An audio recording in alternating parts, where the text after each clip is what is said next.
Good afternoon. I'm Husain Haqqani with the Hudson Institute.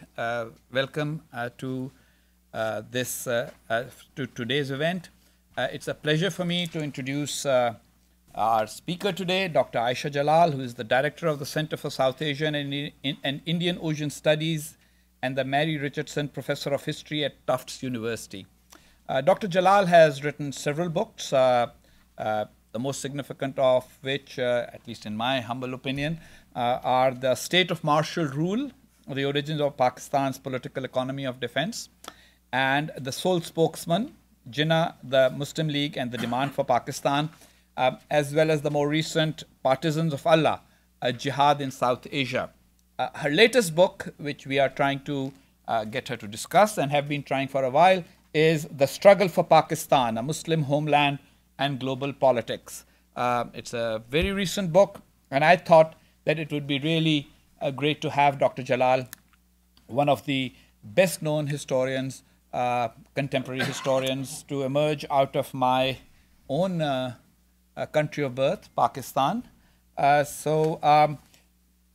Pakistan, of course, has been a topic of discussion. We had an event last week discussing the Pakistani military, and we continue to have these discussions. Several of you are probably watching this, and hopefully the sound today is better for those watching on the internet.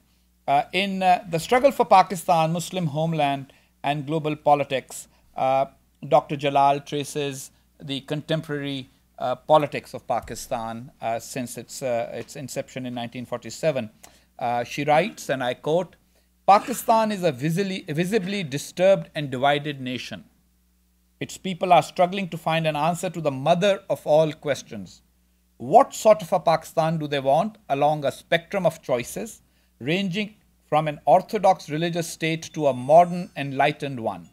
The public debate on this all-important issue has been vitiated by the long shadow of military authoritarianism." So basically, this book, which I commend to everyone, is sort of discusses the issue of Pakistan's attempts to try and reconcile its self-proclaimed Islamic identity with the imperatives of a modern nation state. I enjoyed reading the book and have lots of quotes from it, but if I start reading all those quotes out to you, then I might actually take away from Dr. Jalal's own presentation. So I will, without further ado, ask her to speak to all of you. Thank you very much for accepting our invitation here, and welcome. Well, thank you so much, Ambassador Haqqani. And thanks to the Hudson Institute for bringing me here, and to all of you for coming to listen to me. There is a slideshow, if you could please. Is this coming on? Oh, do I have it? I'm sorry. How do I do this? बस दोनों arrow से शुरू कर दें. Oh, sorry, this doesn't work. उसकी लड़का जहाँ लड़का खड़ा हुआ है उसकी तरफ चली जाएं. Where's the image? Oops, sorry, I think I'm all over the place.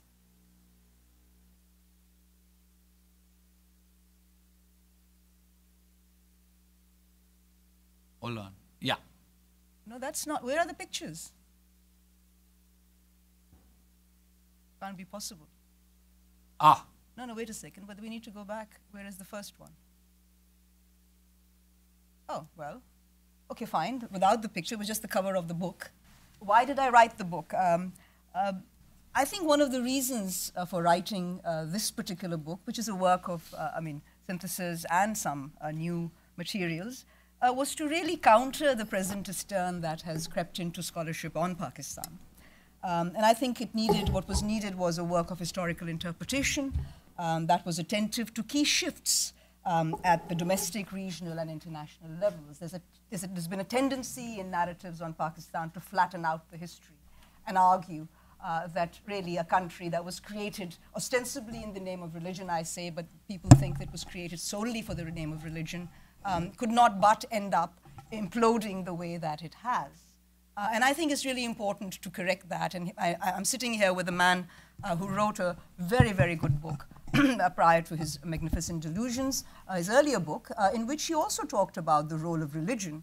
And I think in one of my footnotes, I point out that while Husain's narrative is a lot more nuanced. People who read the book assumed that religion was always prominent in Pakistan's history. And in other words, that from the moment of its creation, the pandering to religion or religious elements meant that Pakistan could not but end up where it is today, where Muslim is fighting Muslim.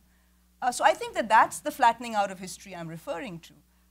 You need to have a long view in order to understand key shifts that took place, the fact that there was nothing preordained about Pakistan ending up in this scenario just because it was created as a homeland for Muslims of India. I think these were the reasons that led me to consider writing the book. It's true that in a sense, ever since my first book, The Sole Spokesman, I had intended to write a narrative history up for the decades, subsequent decades of Pakistan. But my next book after The Sole Spokesman was The State of Martial Rule, which I restricted to the first decade in the main and had a concluding kind of section, of chapter, where I brought it up as much as I think up to it was 88 maybe. But I felt the need to bring it up to the present. But why did I choose, but I instead chose to write more scholarly works before turning to a more general narrative, a political narrative. But I've met lots of people over these years in my life who asked me to write a book of this sort. So if I can say so without trying to sound too arrogant, I mean, this was one book that I was asked to write. Most books I choose to write. So this was in some ways the most difficult book for me, and I delayed it. The first time I was asked to write, I formally agreed to write, was in 1993 with Cambridge University Press. And I simply didn't write it. And so I wrote several other books, and then finally Harvard University Press asked what I was working next on, and I said, now I really have to turn to this history of Pakistan. I've got to clear my desk to be released. So my editor said, no, we'd really like to do it. I said, well, I'm in contract with Cambridge. She said, get out of it. So I did. It took a year, and then I signed up with Harvard. But even so, I disappointed my Harvard editor by writing The Pity of Partition before this one.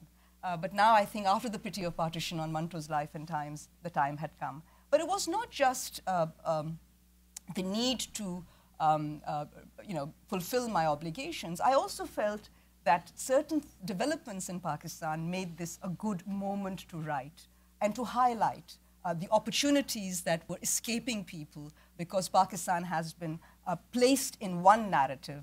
It's a failing state. There's nothing much really possible. There is this inexorable lunge towards Talibanization. And yet I think this was missing out some really crucial new developments that offer, however limited, some hope for Pakistan to really turn its back on what I have called the state of martial rule. So I think these were the reasons. I, of course, hope that over the next few years, decades, younger historians that will follow, will embellish this work and really bring it more up to date. I've done what I could. The idea was to write a political narrative. That seemed to be what was required. So let me sort of give you, I mean, I'm not going to summarize this very longish book. I'm going to try and simply, raise a few points, key turning points in Pakistan's history, especially the post-1958 history. So I'd like to begin with my interpretation of the 1971 tragedy. I do apologize for the absence of I just don't know how this works. But see, nothing's coming on for some odd reason. It's very odd. Is that because you have Windows, the system? Anyway, it doesn't matter, so we can just pretend it doesn't matter. So using hitherto unused documents, about which I'm happy to talk more in question and answer, I was able to bring in some new dimensions into our discussions of the 71 crisis. And here I wanted to just basically point out that during a visit to Dhaka in 1968, Zulfikar Ali Bhutto declared Bengali demands for provincial autonomy to be entirely in the best interests of the country. And yet, remarkably, Bhutto, he also referred to the fact that he blamed the Pakistani bureaucracy, what's known as the establishment, for treating Bengalis as Kala Admis. And this derogatory attitude had misled the government into charging Sheikh Mujibur Rahman, the Awami League leader, in the Agartala conspiracy case when they might have tried negotiating with him. And Bhutto, of course, regretted that the Sheikh, instead of coming out and talking to him about the 6 points, chose not to do so. He himself claimed that he was only against 2 of the 6 points, and these were totally unacceptable to the PPP leader, who thought that the government really needed to find some political solution, and so there was this scope and desire for negotiation. And yet, just 3 years later, Bhutto was deeply implicated in the military action against Bengalis. And so the question that really comes is, I mean, there is a lobby and a group of people that have always found it easier to blame Mr. Bhutto for the 1971 debacle. In my own narrative analysis of this, based on documentation, a very close study of the 71 crisis, I make 2 points. One, that in some ways the 71 tragedy was foretold in the nature of the relations that were forged between the center and the constituent units of Pakistan, both East and West. The attitude of the establishment consisting of the civil bureaucracy, senior civil bureaucracy, and the military, that anyone demanding autonomy, any regional party demanding rights was somehow secessionist. This inability to understand that demands could be legitimized, but they were seen through this prism of suspicion. And really, after 1958, after the first coup, center-state relations do go for a spin. There are real problems, economic, political, administrative, in handling this. And when it comes to really understanding what unfolded in 71, one amongst the things I show is that negotiations never broke down. They were forestalled by the military action of 1971. In other words, I point out that just as in 47, that's been an argument that some of you may be familiar with, that partition of India was avoidable if power sharing arrangements had been made. Similarly, you find in 1971 that the creation of a separate state of Bangladesh was not necessarily the only option. It's true that the delays led to it eventually, but in many ways, the need was to negotiate a federal framework in which Bengali demands could be accommodated. In that context, Mr. Bhutto did end up, I admit, becoming a pawn of sorts in the military's hands, but he wasn't in power at this stage to really determine the decisions that were taken. In a sense, the military preempted any form of negotiation that might have led to an accommodation of Bengali demands. So that too was forestalled by the military for reasons that I'm happy to elaborate. And really, I think that in the post-71 scenario, it really has been a trial by fire for the constituent units of Pakistan. Instead of understanding why Bangladesh was created, the usual narrative in Pakistan was that this was India's doing, proving a long-standing suspicion, this obsession, that India is out there to break up Pakistan. I think a close analysis of history will suggest that in 1947, the Indian National Congress was rather glad to be rid of the Muslim problem, at least in the Muslim majority provinces, and far from wanting this to be dismantled or collapse. They might want Pakistan to be weak, but certainly don't want it to come back into the Indian fold and create problems for their Muslim problem. So I think that the Pakistanis got it wrong, or deliberately, or because the fear factor overwhelmed their rational senses, I'm not sure. But the fact is that India certainly doesn't want Pakistan to come back crawling into their territory and creating an imbalance between in terms of the Muslim issue. So I think that was not learned. But I do think that the post-71 period is crucial to understand Pakistan, today. And in that, I'd like to sort of talk about Bhutto's foreign policy. I think in that foreign policy, the bedrock of his foreign policy was a close relationship with China and the Muslim world. And after the Arab-Israeli war and the quadrupling of oil prices in 73, he redoubled his efforts to reaffirm Pakistan's ties with the Muslim world. What was driving him in large part, as I discuss in my book, is the need to compensate for the loss of the eastern wing of Pakistan by developing a nuclear option. Now, this didn't just come out of the blue into his mind. We know now that he had always been a supporter since his younger days as Commerce Minister and many other sort of positions he held in Ayub's cabinet, pushing for the nuclear weapons option, which Ayub resisted because he feared that this would complicate relations with the West, rightly so. But Mr. Bhutto, especially after 71, was primarily focused on the bomb. And so he fostered ties with Saudi Arabia, with Libya, with the Gulf states to pursue the nuclear option. And I think that one of the things that come out quite clearly from work that has come out in the last sort of 5 or 6 years is that the pursuit, I mean, while the Americans were focused on Pakistan's attempt to obtain the French nuclear reactor, Pakistan was in the process of a uranium option. They were working on a completely different project. And so in that sense, Mr. Bhutto's role as the father of the bomb does come out. And I think that that's something we need to focus. But there were some downsides to this relationship. One most obvious one really was, I mean, none of these pictures are coming. Oh, this is coming on its own. This is extraordinary. All right. So, I mean, you know, he used his crowning achievement, of course, was the Constitution, but at the foreign policy level, the 73 Constitution was his 74 Islamic Summit, which he used as an excuse to extend diplomatic recognition to Bangladesh. And also, he co-hosted, sorry, this is not there, some of them, it's quite bizarre. Just leave it there.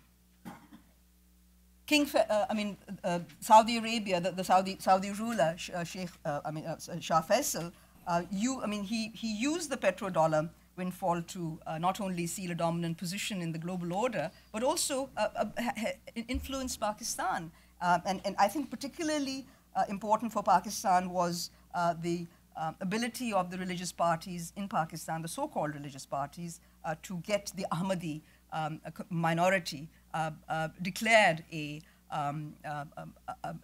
non-Muslim minority. And this was done at the behest of the Saudi Arabian government. And it's interesting that this was a long-standing demand in Pakistan by these groups, but nothing really worked. But in 71, because of Bhutto's dependence on these countries, particularly Saudi Arabia, the Ahmadi factor it was internationalized. A domestic problem was internationalized for certain imperatives, and Ahmadis were declared a minority. So any definition of a Muslim by the state was bound to throw the floodgates of bigotry against smaller and other minority sects. And so declaring Muslims Ahmadis a non-Muslim minority laid the basis for the exclusionary idea of citizenship, which greatly undermined Pakistan's commitments to the granting of equal rights of citizenship, which were really never fully there in the first place. So the question that I then want to pursue with you is how transformative were these 11 years of Zia's regime carried out, we know that his duration and his ability to stay in power was greatly expedited and facilitated by the Soviet invasion of Afghanistan and the war that was fought. What I do want to, I won't go into the details, but maybe this is something that would be of interest to you. Nobody had quite imagined at that time of how qualitative a change would come in Pakistan's life. So this is the point I want to connect with my opening statements. There's this presumption that Pakistan was always doomed to become a orthodox, conservative Muslim state espousing a noxious sort of brand of Islam is really belied up to this point. I would say that Pakistan, until as late as the mid-70s, was quote unquote as secular a state as was conceivable, despite the lip service paid to Islam. But under Zia, something very qualitatively different happened. It's typical for us to talk about it in the context of the Iranian Revolution and the Soviet invasion, but I also want to highlight the fact that this all took place within the context of the global assertion of Islam following the quadrupling of oil prices and the increasing importance of the Wahhabi projection of ideology. And that really played a crucial role. 1979, of course, is best remembered for the Iranian Revolution. and the Soviet occupation of Afghanistan. But what made it a pivotal year were three spatially disconnected incidents in Tehran, Mecca, and Islamabad that underscored the rising potency of anti-Americanism in the Muslim world. The epicenter for the first, was in Tehran, where on November 4th, 1979, pro-Khomeini students stormed the American embassy. The second was Mecca, when during the annual pilgrimage of Hajj on November 20th, 1979, the Kaaba was the holiest place of Muslim worship, was attacked by 500 armed men led by Johaim al-Othaibi, a former Saudi National Guard. And then, finally, the third epicenter was the attack on the American embassy in Islamabad, which symbolized the Muslim rage underlying the partnership between a shaky military ruler and Islamist politics in Pakistan. Now, but I do want to say that this support for the jihad against the Soviet invasion and the war against the Soviets brought about a qualitative shift in Pakistan because it provided, it's not only the sagging political fortunes of the military regime, but resulted in Pakistan becoming, as everybody knows, a frontline state that came with lots of greenbacks. It meant a transformation, qualitative transformation of the Pakistani state. But at the same time, there's always been resistance in Pakistan, and it came in many forms. Let's see whether this comes. Let's see. Yes, I wanted to bring this. Women, of course, were the foremost critics of General Zia-ul Haq and his so-called policies of Islamization. And really seeking social and economic opportunities, not ideological lessons from a self-serving ruler, the democratic aspirations of Pakistan's disempowered found voice in the poetry of a very famous poet in Pakistan, Habib Jalal. Why should we fight America's war and color our land with blood? We are awaiting light ourselves. Why should we throw stones on light? O tyrant, have you ever thought why all of God's creation is fed up with you? We are the forerunners of peace and freedom. Why should we become the accomplices of a usurper? Pakistanis from various walks of life and ideological persuasions vocalized their opposition to Zia at home and abroad. One London-based group calling itself Pakistanis for Democracy wrote a hard-hitting letter to the US Senator Frank Church, then the chairman of the Foreign Relations Committee, warning him of the hazards of granting military assistance to his country. Quote, Mr. Senator, you will pardon the people of Pakistan if they do not really perceive the threat to freedom by whatever the Russian troops may or may not be doing in Afghanistan. They know that their own freedom has been despoiled not by the Russian army, but by the gallant Pakistan army, on whose upkeep they have been squandering over 70% of their budget every year since the country attained independence. It was, quote, the army which would not let democracy take root in Pakistan. Under the present regime, the army, as an institution, was becoming an object of disdain, even though the primary target of this public anger was Zia-ul Haq, because of his, quote, sanctimonious pose, palpable dishonesty, and untruthfulness. Any unconditional aid to General Zia and his junta would be planting a time bomb of instability in the region, which would be quite the opposite of what America wants and what the interests of America demand. I think I don't need to sort of add that these ominous words have come back to haunt US policymakers 2 decades later. Now, it's often said that the death of Zia, which I don't need to elaborate on, assassination, the death, whatever it was, 88, but he simply disappeared into the air. And the decade that followed 88 to 99 was a lost decade, proving that Pakistan is incapable of democratic institutions. There's always been this narrative that it's best ruled by a firm hand military dictatorship. But I do want to point out that the army chiefs, or the return of the army in 1999, needs to be placed in context. Things had changed. The Cold War was over. And yet Pakistan came under military rule. The difference, of course, was, and it's important to understand the difference between the Zia period and the Musharraf period. Pakistan was another country by October 1999 than it was in July 1977 when Zia took over. And I think it's been all too easily dismissed as the lost decade. In fact, it witnessed the crystallization of new political dynamics, an active judiciary, a struggling if vocal media, and a polarized but more conscious civil society that was altering the civil-military equation in significant new ways. So to what extent then, I think that this decade has been absolutely crucial in the developments that took place in Pakistan. People are familiar with the Musharraf period particularly, but the lawyers' movement was deeply connected with the judicial assertiveness shown during this period by Pakistan's judiciary. So the process has really started. So rather than dismissing this decade as simply a failure of politicians, which is of course the narrative in Pakistan, a military-dominated Pakistan, that the politicians have been the cause of everything that's wrong. I think all Pakistanis have to take responsibility. It's not a finger-pointing scenario here. But this notion that politicians are the cause of the problem. I'm going to jump because I know this is of interest. I'm just trying to give you talking points. And this is just, of course, I want to come up with this question, which is the burning issue in Pakistan. Now, I want to say that they were as free and fair as the structural and existential realities of Pakistan permitted. So long as there's all too close an interface between state officials and politicians, a completely fair and fair elections in Pakistan remains an aspiration.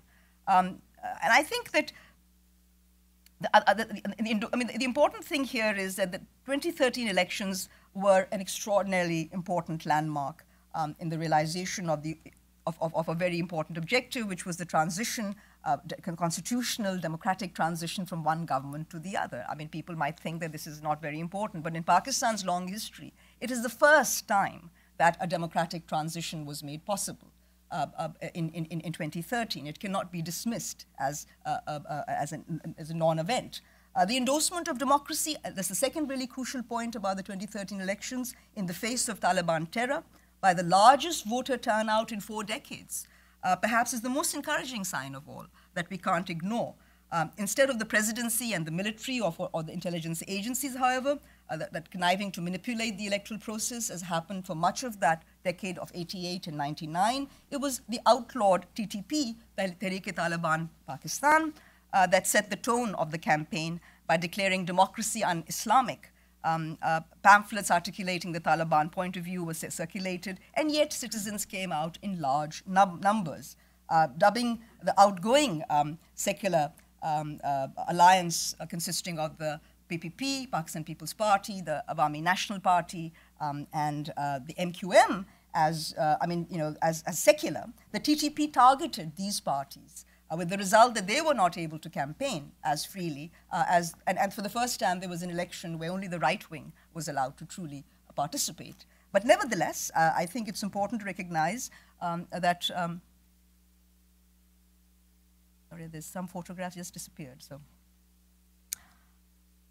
the pro-Taliban parties, or at least the parties that wanted to speak to the Taliban, i.e. the PMLN, Imran Khan's PTI, JUI, who proposed talking, were permitted to campaign freely, as well as the other provinces that were awash with the blood of the so-called secular parties. So I think I'm throwing these important points to you because I think these are the issues that we can talk about further in question and answer. And finally, I want to talk about this all-important question of whether Pakistan can indeed overcome terror.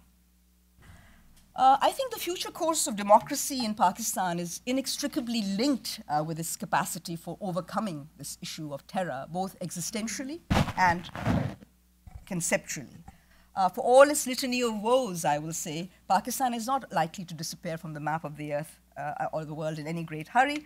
While there are innumerable challenges, internal and external, the situation has not really gone off the rails quite as much as is perceived outside.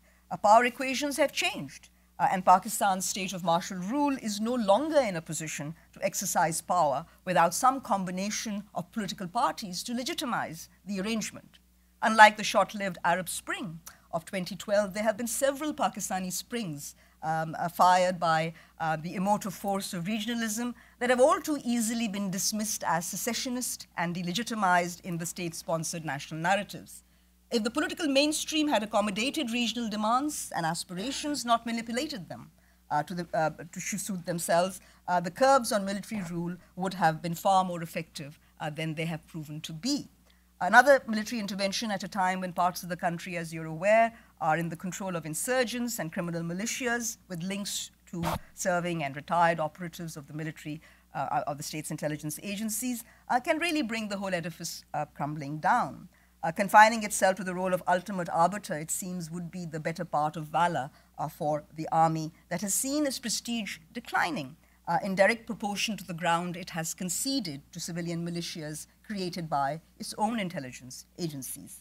A constitutional change from one civilian government to another is a necessary but insufficient condition to bring about a decisive shift in the civil-military equation in Pakistan. The army continues and will continue to shape foreign and defense policies and has the ultimate say in internal security matters. The ability to prevent a military coup, and I'm talking about the future for Pakistan, does not imply civilian supremacy. It will take decades of an unbroken process of democratic politics in which governments are voted in and voted out before civilians can match the clout of their military counterparts. But I do want to talk about one aspect. Am I already over? No, go ahead. The burgeoning of a popular culture in the midst of a state-sponsored Islamization, terrorism, whatever you want to call a state failure, fate certainly at the level of delivery, but not failure, I don't agree with that, is a remarkable feat for Pakistan. It draws upon a rich and vibrant poetic, musical, and artistic tradition, traditions that are really well manifested in the country's diverse regional and sub-regional settings.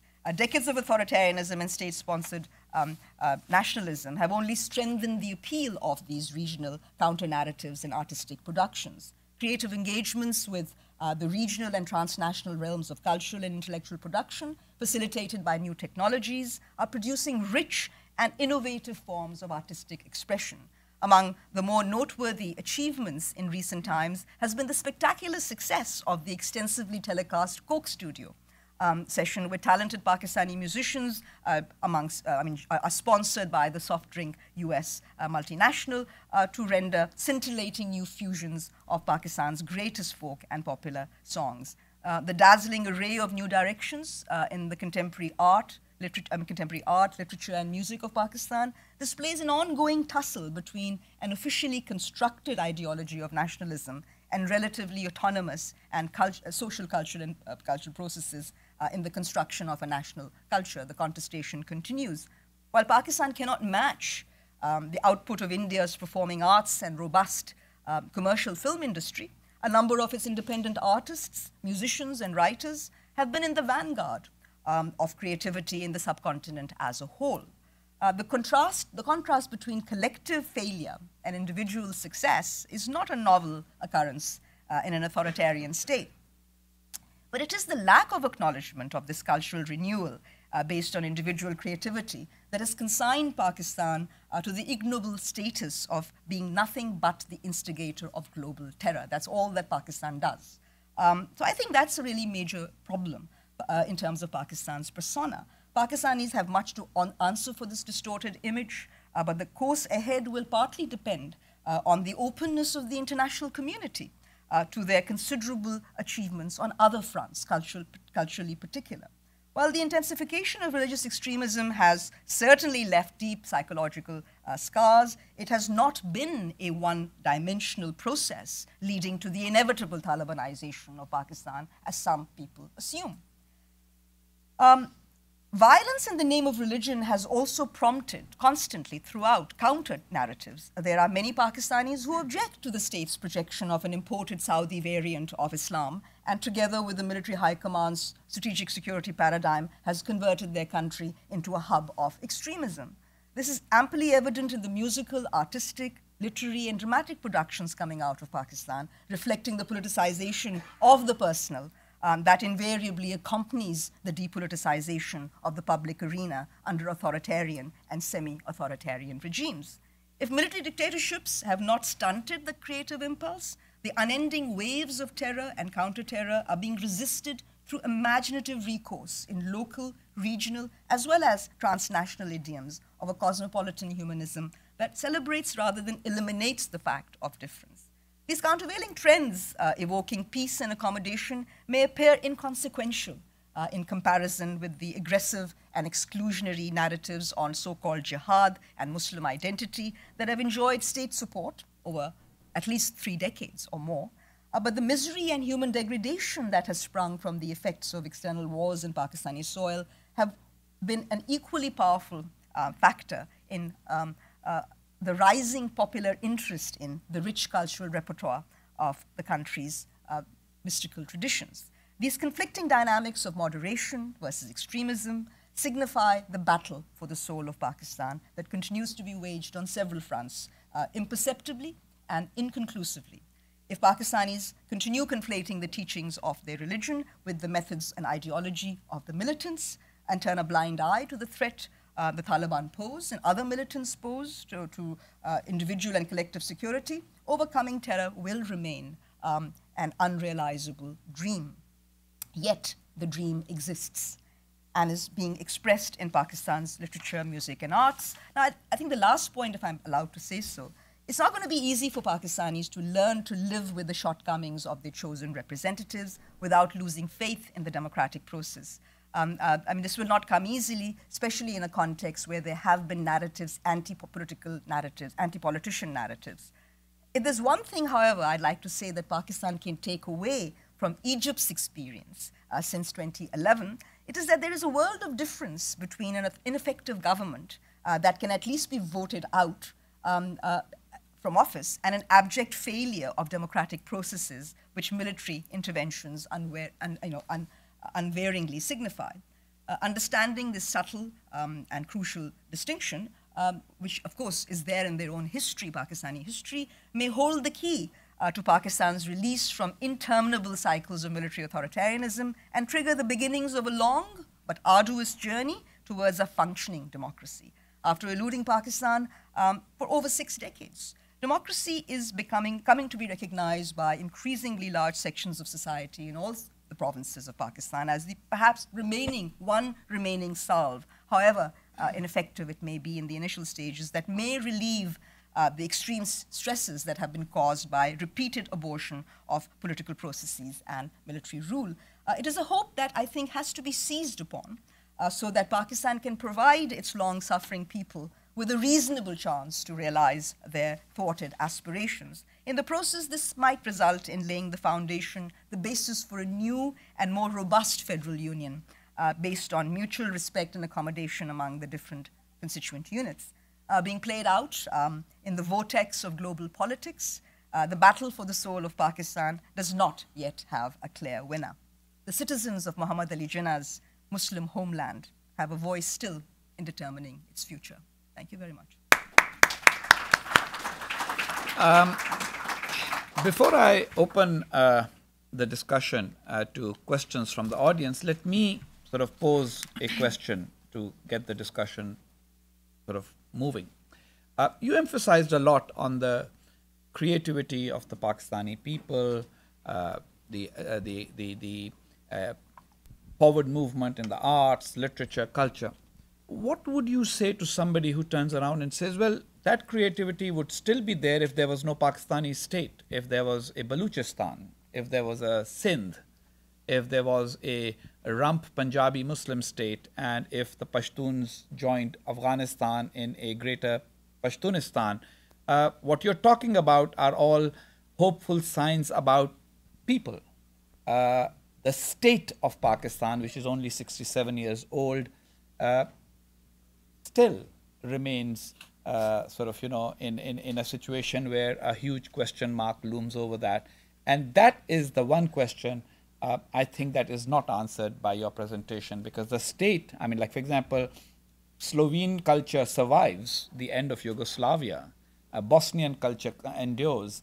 So are we not making a mistake in looking at the cultural achievements of a people to try and become hopeful about a state? No, I don't think so. I think that the state needs reformulation in Pakistan, not the end of the state, but I do think that there is we tend to underemphasize what has been achieved 67 years by the nation state. This nation state is having an impact even in the way in which the artistic productions are coming through. If you look at the themes, the issues, they're either in resistance to the state or they are trying to project an identity that people see as a Pakistani identity, but outside the officially constructed narratives of that state.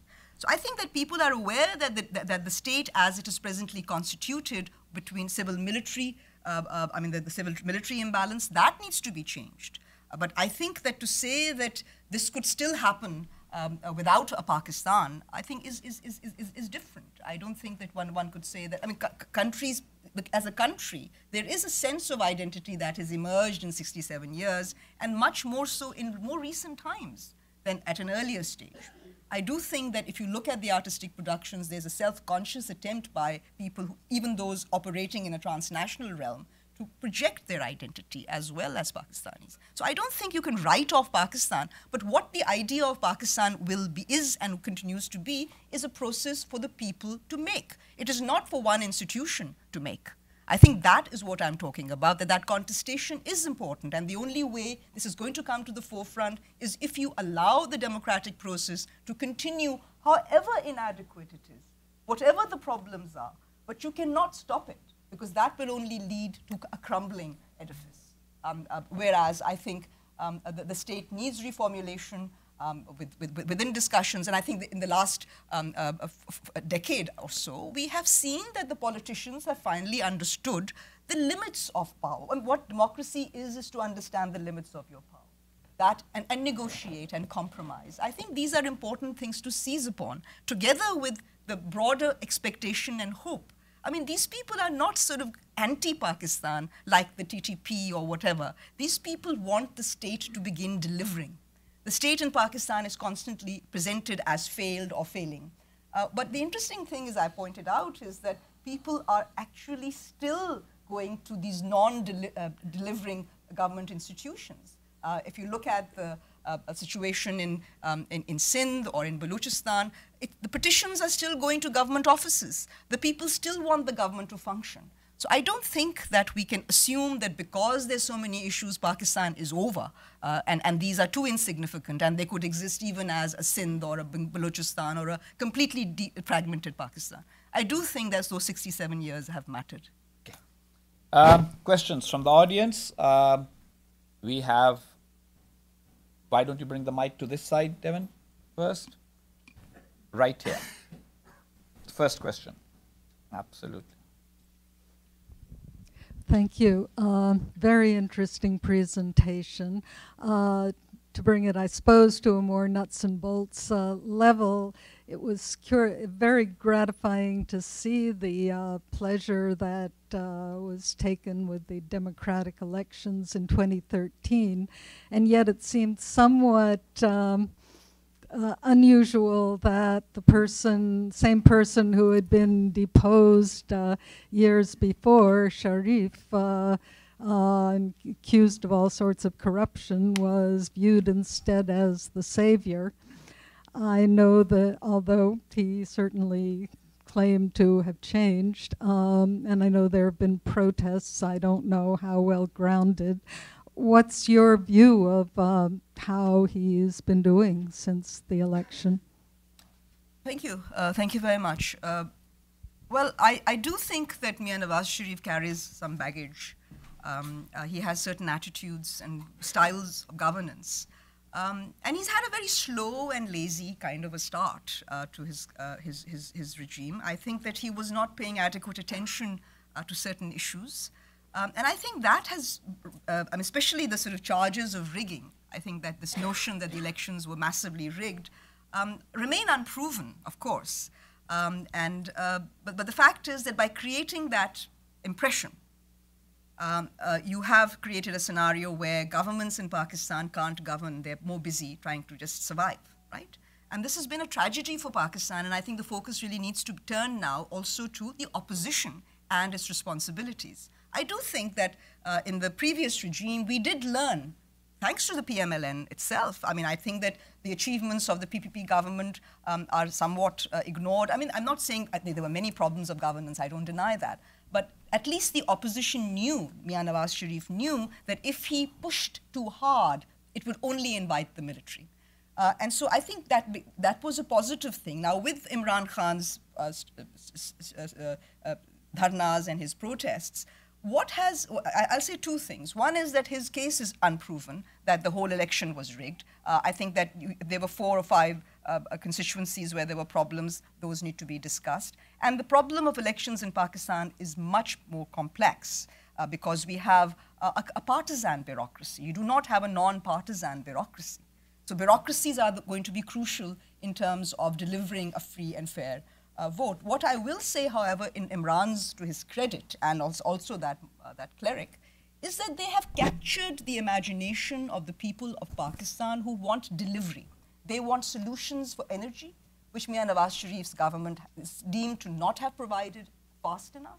People are impatient, and what his narrative does is to generate this notion that this government is a failure, which means that people are now increasingly open to a midterm poll.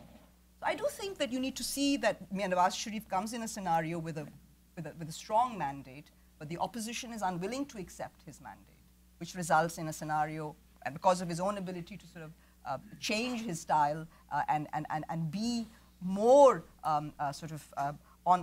upfront and attack issues that need to be addressed, he has basically created the problem for himself. If he had responded earlier enough or preempted some of these issues, he may actually have created the space to govern.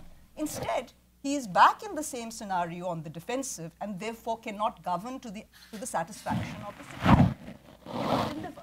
So these are things that it will take Pakistan some time. I know that patience is not what the world has, or for that matter, Pakistanis have. But there is no other solution. They are going to have to wait to think in terms of processes, not in terms of individuals who are the deliverers. There is no deliverer. Only delivery is going to be a systematic process which everybody agrees on. Otherwise, there is no future.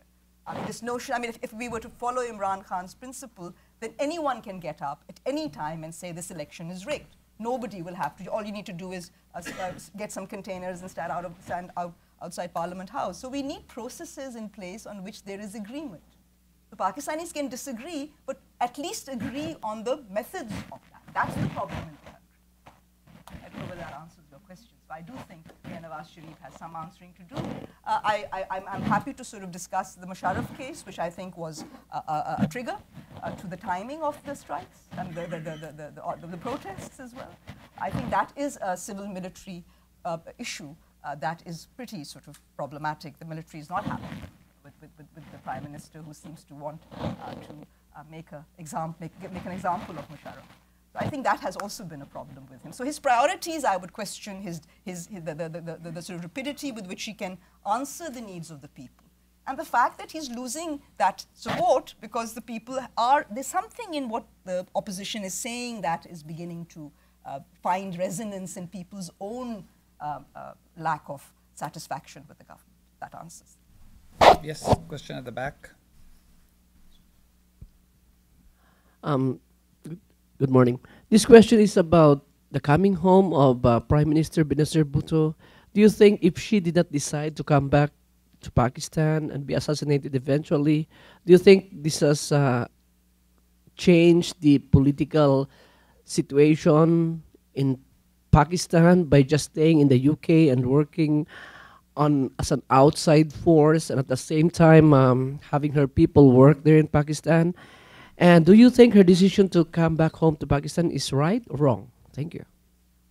How can it have been? Well, it's a very good question. I do answer it in my book. And I feel that Benazir faced the biggest decision in her life. If she chose not to go back because of concerns for her security, and they were real, that meant saying goodbye to politics forever.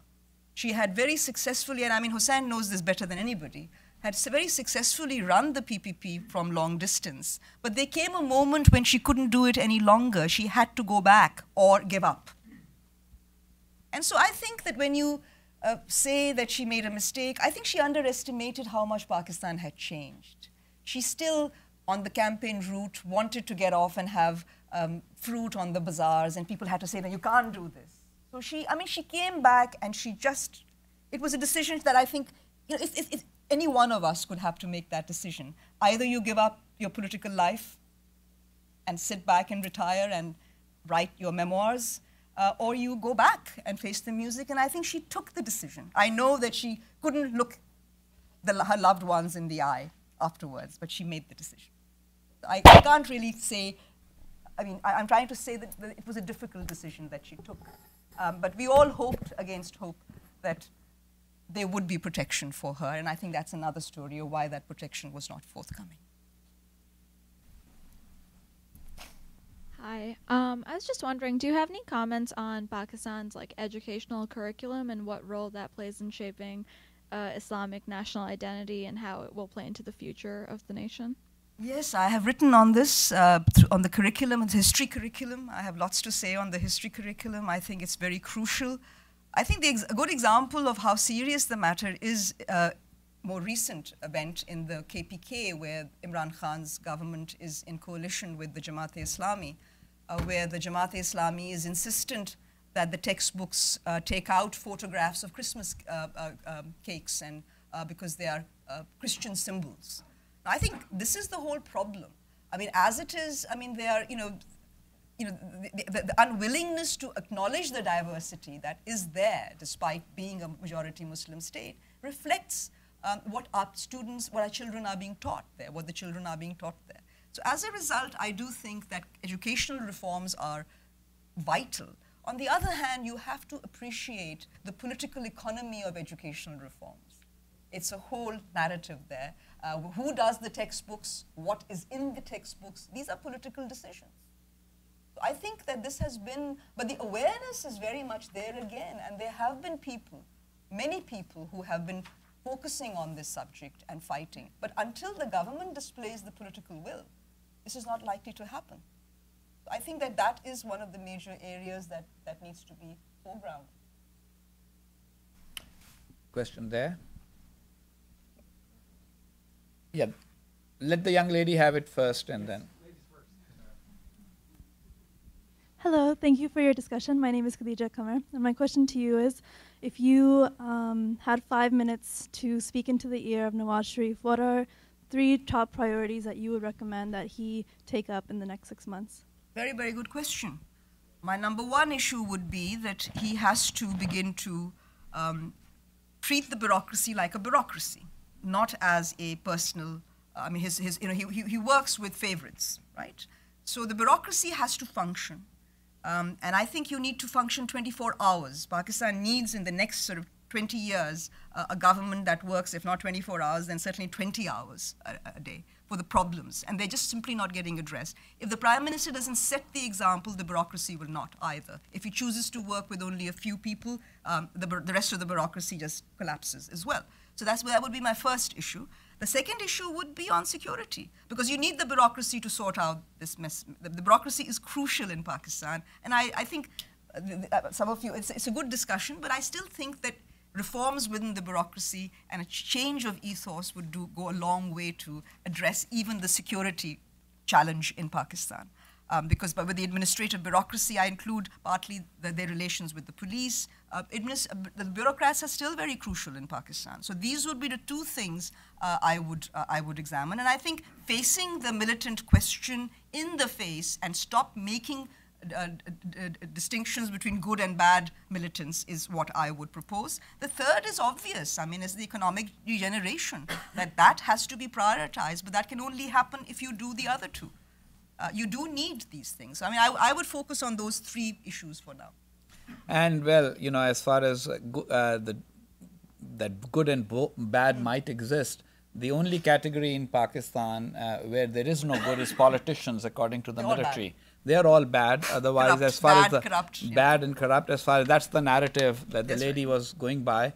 The fact of the matter is that Mr. Sharif was never convicted of any crime, never even charged with any. He was just thrown out by a military coup, through a military coup. So if the people of Pakistan voted him back, that basically that basically reflects the fact that as far as the people are concerned, they did not believe the propaganda that had caused his removal from power. And politicians carrying baggage, well, I guess we have to find a new country or a new world where politicians don't have baggage. Politicians always have baggage. Politics has its own way of moving forward. Right there. Yes. Do you see a relationship between the military and Imran Khan and Tahir Qadri?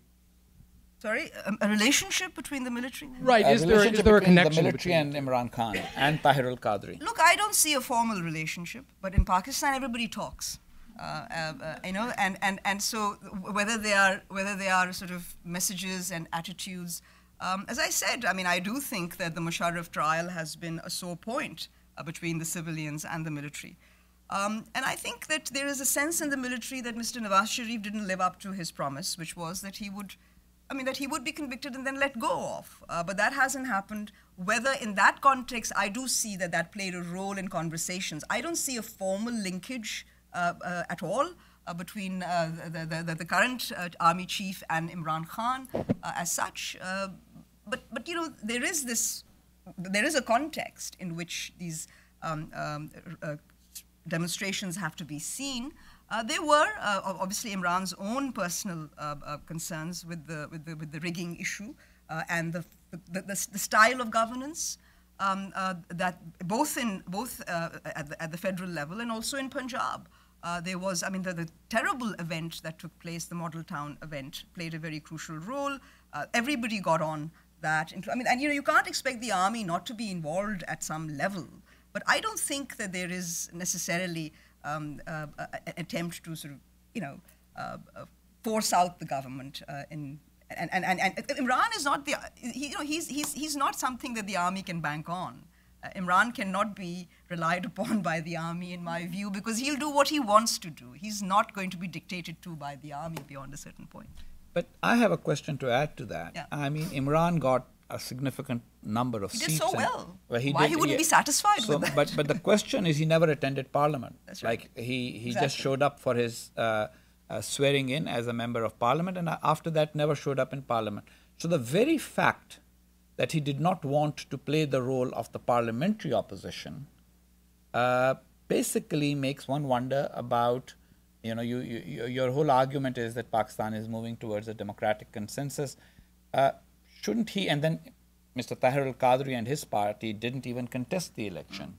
And he, in fact, first came saying the whole process of democracy is fraudulent and it's wrong and we need to have a revolution. Now he's kind of done a compromise and he says, okay, we'll consider participating in the next election.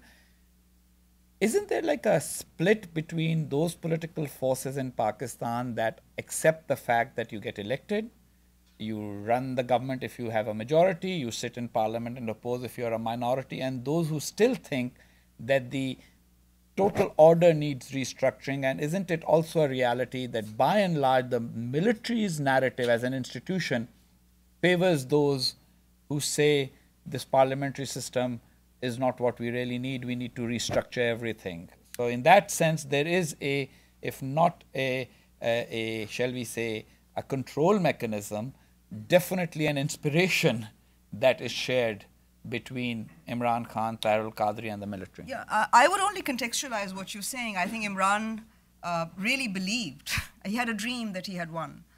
So I think that he really believed that he did remarkably well. I mean, I thought it was a remarkable achievement that a party that was non-existent ended up with 20-odd seats. But that was not good enough for him. And to say that, I do think that we shouldn't really treat the military as a monolith either, if I may say so. There are individuals in the military that do think that a democratic process would be better and feel that the army should be doing its own work. I think that we have to understand that below the colonel level, the Pakistani military is very different. They are not part of the political agenda.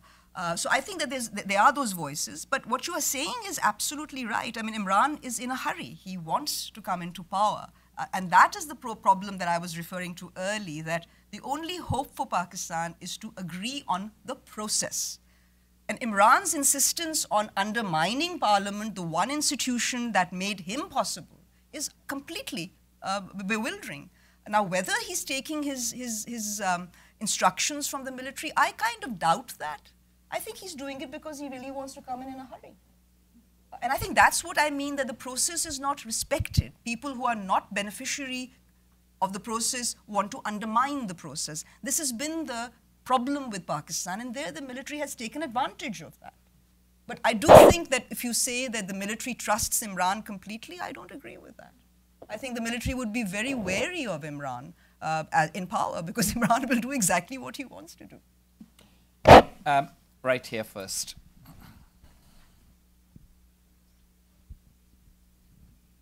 Thank you, Steve Landy, Manchester Trade.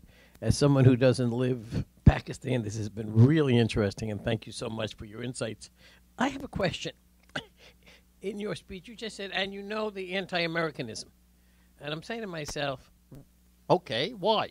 We don't have a lot of capital investment there. We don't have a lot of big companies with their name all over the place and so on. Does it come from Islam? Does it come from a feeling that we're too pro-India? Does it come from the feeling the CIA is still controlling everything? What was the reaction? Because to the American, when they think of Pakistan, they think of the beheading of Daniel Pearl, I guess, and so on. They had a beautiful show on 60 Minutes about modern Pakistan with the models about 2 years ago and the cosmetics and everything and all the advertisements and so on. So the real question is there a feeling that, or is the anti-Americanism something that comes through no fault of our own other than we happen to be the United States, or does it come through course of a purposeful strategy for some of the things I mentioned? Thank you. Well, I think, again, it's a more complex issue. I think the Pakistanis wrongly, I think there, again, the ambassador Ambassador Haqqani has also written about this, his magnificent delusions. They think wrongly that America owes them something. Now, the point here is that 65 is cited as one example, the 65 war as the example that America is a fair weather friend, then used again in but I do think that what Americans need to understand is that this is not just the opinion of some right-wing extremists. People who are liberal on the left are equally disillusioned, but for the different reasons. I mean, in terms of the US role in Afghanistan and how the military was propped, there are a lot of liberals and intellectuals who feel that the Zia era changed their country, they lost their country. And there they blame America, who dropped Pakistan, they argue, once again, as soon as the job was done, and believe that it will happen again. So I think that has been the reason for this anti-Americanism in part, because it is the thwarting of their aspirations, what they want, democratic aspirations. The US has seen, and again, I mean, I'm sitting with someone who can pull out the statistics right now and tell you how much the US has given to Pakistan under military regimes and correspondingly into how much they've given under civilian regimes. So I think this is what's actually doing it. To say that it's Islam, I would only venture to say that it flows from strategic calculations where the US is seen not to have met those calculations. Now, you might also ask, why does America persist? The Americans have created a conceptual distinction between operational support and strategic cooperation. They understand that Pakistan does not agree with them strategically on Afghanistan, but they have been quite content proceeding with operational support. Now, this is what generates that constant friction between the two, non-allies, if you like. But I think that the Pakistani public sees this continuing relationship with great suspicion. Why continue the operational when you are clearly not in agreement with strategic dimensions? But that's what happens in international relations. People tend to see things more simplistically, but governments and people don't. Right in the middle. Thank you. As you pointed out, there's an awful lot that's written about the weaknesses of Pakistan, and you argue that there's actually more strength there, more resilience than being given credit for. Besides the cultural revival that you mentioned, what other factors would you identify as resilient factors in the body politic of Pakistan, social, economic, or political, or any institutional? Would the judiciary, for example, qualify as a positive factor because it asserts itself every so often? Is the bureaucracy a potential pillar that you could depend upon if, in fact, it was depoliticized, as you had indicated? So what are the factors? Are there anything in the economy or social cohesion or national identity of Pakistan? This is not well researched or identified.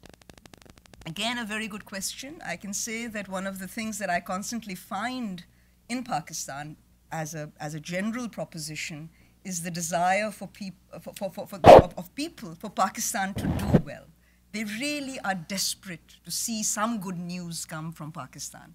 So I think that these are people who have not written off their country. The world might write off Pakistan, but the Pakistanis can't afford to write themselves off. So that is a very crucial dimension. I teach in Pakistan, and the youth are the great hope of Pakistan. They need opportunities. They need to be able to pursue their goals within Pakistan.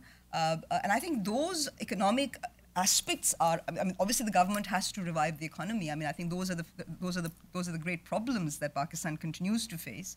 But intellectually, of course the country is divided, but which country is not? You have your rights and you have your lefts. But the fact is that they are people who want to see Pakistan succeed. They know that they can't pick up their bags and go off somewhere else. This is the country they have.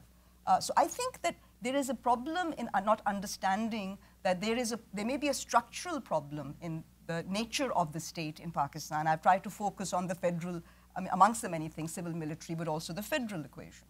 And that doesn't mean that everything else is rotten. It's precisely because of that relationship, civil-military, which has accentuated center-regional relations in Pakistan, that has resulted in this extraordinarily problematic scenario where we currently have not just insurgents, but criminal militias who are implicated in the state. Who have sort of, who have protection by state elements. So I think what needs to be done is to implement the law, I mean, a greater recognition. But unfortunately, the opposition parties or elements have, I mean, there is no agreement. I mean, they keep, I mean, what I think the opposition parties are trying to do is to destabilize, delegitimize. And Husain is right that helps the military. But I think equally important in Pakistan has been the way in which the parties in parliament have stood up to this and supported. I mean, this would never have happened in Pakistan 10 years ago. But they have stood up and said, I mean, the PPP, I do give PPP credit for that. They've got up and said, we'll support this government. I mean, just as the PMLN did to the PPP. So I think this is something that is positive. The youth is positive, but they need a lot more openness. You can't constantly have, I mean, what's happening is that through the social media, through new technologies, they are beginning to find the means to contest the military authoritarianism that has been deeply entrenched in Pakistan, the Pakistani state. The most visible manifestation came with the lawyers' movement, where people did take initiative. But I think that people underestimate the passion and enthusiasm of the people of Pakistan. They don't have a choice but to carry on struggling and with their struggle. And I think that is what they need is a context in which they can actually express themselves democratically. Mr. Kadian here. Thank you, Ambassador. Thank you for a terrific presentation. The India issue had to come up. Sorry? So the India issue had to come up, so I'll bring it up. One thing is, how does Pakistan view the Modi vote and the Modi government? The two things are related, of course. And the second is, after 10 years of comparative dormance, the Kashmir issue is again picking up steam, both along the line of control as well as in political forum. And in fact, General Sharif has talked about it here yesterday. So those are my two questions. Thank you. Well, I mean, obviously, I would say that the way the government of Pakistan, the current government of Pakistan, perceives Mr. Modi, initially, how it perceived Mr. Modi and how the intelligentsia views the issue is not the same necessarily. I think that there is a difference here. Mr. Nawaz Sharif was prepared to do business with Modi as much as was possible. And I do think that the tensions along the line of control have been a problem because there are elements in both countries, not just in Pakistan, they don't want this peace process to go forward. I think Mr. Modi himself has an agenda where there are elections in Kashmir and he hopes the BJP will win. So there's every reason to play the Pakistan card for that purpose as well. So I think Mr. Modi's agenda to turn the BJP into the new hegemonic party will have an impact in relations, not least because of Kashmir. I think that that's what's being attempted at the moment. So it's both sides. There are elements in both sides. But in the first instance, Modi's victory may have been looked with exasperation by certain elements of Pakistan's intelligentsia, but not so by the government. As far as Sharif was concerned, he was prepared to do business regardless. But there are other elements in the picture that complicate things in Pakistan. And so when there's firing along the line of control, clearly nothing proceeds. And now with elections in Kashmir coming and the BJP making a bid to win the elections, clearly there is a reason for further tension along the line of control, I would say. So it's not very hopeful, I must add. But there is still, I don't think that there is any turning back on some of the discourse that has changed between India and Pakistan, notably on trade. Both countries maintain that we must open up on trade. It's another matter how far they're going to go in that. So I don't think we're going to back out of that. It's going to be an interesting sort of first year of Modi in office. There may be opportunities later once Mr. Modi has consolidated himself domestically or feels sufficiently consolidated to take on issues like Kashmir. So I wouldn't write it off, the Indo-Pakistan relationship altogether. I think there is an imperative. But at the moment, there's some balancing taking place within India itself, which is not over yet in terms of Modi's agenda. So last two questions, Seema, and then right here in the front. So, Seema Sirohi. Seema Sirohi. I'm with an Indian think tank called Gateway House. You're one of the most eminent scholars on Pakistan. So I was wondering if I could just press the Kashmir question a bit further. You say everybody knows that Pakistan army kind of controls foreign and national security policy. So under what kind of circumstances would it be willing to settle this issue?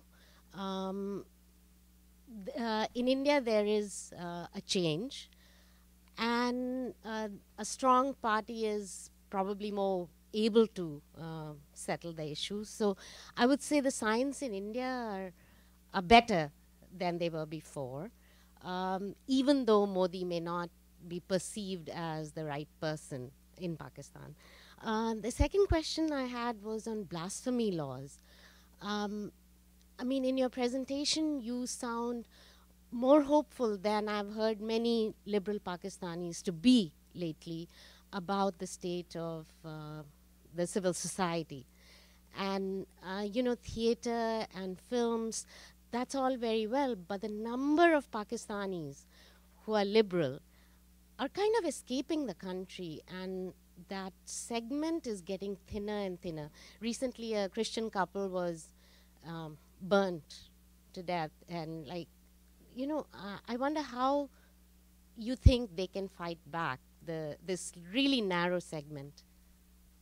Well, you know, your first issue on Kashmir about what will make the army agree, I think basically it's not a impossible solution. I believe that the Kashmir issue can be resolved between India and Pakistan without, I mean, and that's another story. I mean, there are lots of solutions, but I'm very happy to hear you say that things have changed in India on Kashmir. That's one thing that has never changed in India, the Kashmir policy, which has been that there's nothing to discuss. If there is anything to discuss, it's when Pakistan can return its what it occupies. So, but if they are willing to discuss how to withdraw paramilitary forces from Kashmir, And I think that if necessary, they can even send them all to the border to ensure that Pakistan doesn't push militants in there. If there's a real change in India, that's very hopeful, because I think Mia Nawaz Sharif would certainly like to encourage his army and vice versa to come to some kind of an agreement where they don't have to constantly sort of fire along the line of control. I mean, they could be. They started in the Manmohan period where he said, we cannot redraw borders, but we can make them redundant. And some trade started, but that trade stopped after the earthquake in 2008. There are many things that can be done that will help matters and bring the army. I mean, the trade could also include some advantages from the military's point of view. I don't think, it's a question of how you proceed with it. But if there is a change on Kashmir in India, that's excellent news. A strong party, and I think there could be some discussion, but discussions have to proceed. Just because Pakistan talks to Hurriyat should not be a reason to call off secretary-level talks. I think that has to carry on. On the issue of blasphemy, I agree with you that there are some real challenges, and these local instances fought not for any religious reason, but purely material reasons for the most part, and the failure of the police or the judiciary to book such people and make examples of them. All of these are problems. But the reason why I, quote unquote, sound optimistic is because, unlike your liberals you talk, who are packing up their bags and leaving, the majority of Pakistanis cannot do so. So that is what I'm talking about, that there is no choice. While the state has to change its structure, the people must continue to live on. That is what the reason for the optimism is. As a historian, I can say that nobody wants to take over Pakistan, but Pakistanis have to have, they cannot afford not to hope and be optimistic. Final question. Two quick questions. One, next week is the deadline for the negotiations on Iran's nuclear program. And you're their eastern neighbors. So my question is, what does Pakistan think of the Iranian nuclear program, and to what extent is it worried? And the second question follows up this blasphemy previous question. Could you describe the nature of Islam in Pakistan? Is it that much more intolerant than other places? I mean, that's the impression one gets here from the press, these cases of blasphemy and so on, which just aren't reported in many other Islamic countries. Yes, thank you very much. On the first question of the Iran's nuclear program, I understand that Iran is going to be compromising quite a bit, short of regime change. As far as I'm aware, and I'm not privy to the thinking of the Pakistani military establishment, they don't fear Iran's nuclear program, and in fact have been quite willing to be sharing information, at least in certain periods of time. So I don't think that this fear of Iran being nuclear is something that Pakistan is going to worry about particularly. They're more worried about border, Balochistan issues and that. As for the blasphemy point, clearly there has been a problem, but there's a history of this issue that needs to be looked at as well. You can't, these instances have occurred, they're frightening, they're awful, but the whole country is not intolerant. That is something that I think is a question of perspective. It's a huge country. If you're going to take these instances and report them constantly, and they are real problems and we need to address them, everybody knows that, and not look at the other things that are also happening and saying those are insignificant and these are more significant, then you are prioritizing and getting answers that you want. How you approach a problem determines half your answer, most of your answer, if not half of it.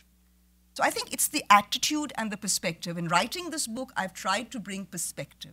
If you choose to emphasize the problems of blasphemy in Pakistan, then yes, it looks awful. It's the worst case. But you forget the fact that this was done for a particular purpose. And this is not Islam so much as a strategic use of Islam for strategic purposes. This is not a religious fanaticism that is manifesting itself, but the fact that this was used to create a scenario that would keep authoritarian rulers in power, and exactly that's what has been the problem. So again, I would only say that perspective matters. And if you are constantly going to look at the bomb blasts that go on every other day in Pakistan, or the blasphemy cases that tragically keep coming up, But there have also been efforts to make sure that this becomes more difficult to do. I think they're not fast enough, incremental increase is not there. But we do need to keep perspective and keep pushing. Keep pushing. But the moment you write this country off, you will have a self-fulfilling prophecy. That's what it will be. Well, on that somber note, thank you very much, Dr. Ayesha Jalal, and thank you for being such a good audience.